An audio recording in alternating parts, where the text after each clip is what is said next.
उठाना शुरू कर दिए।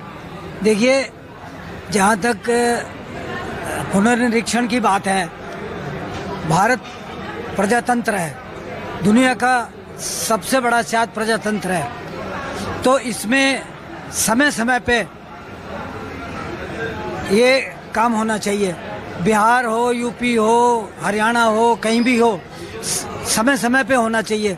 और जो चीज़ें आपने बताई है, दूर दराज के गाँव में ये चीज़ें, बहुत सारी चीज़ें न मिले उनके पास, जैसे आपने LIC बताया और बहुत सारी चीज़ें बताए। एक कागज़ मिल जाए तो एक कागज़ भी बहुत है, एक कागज़ भी बहुत है।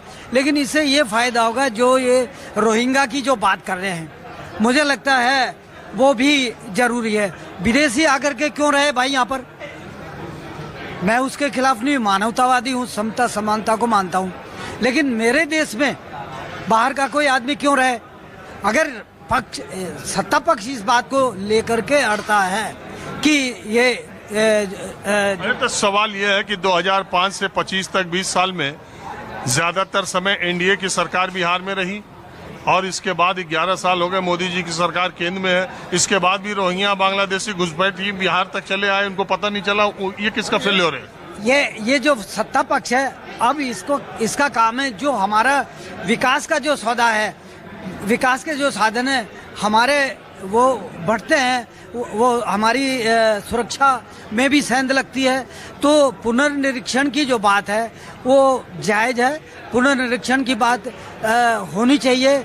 इससे सही नागरिक कौन है देश का, उसका भी पता लगता है, और दूसरे जो सवाल है वो भी हल होते हैं। ये जो प्रजातंत्र है, इसमें सारे भारत में, पूरे भारत में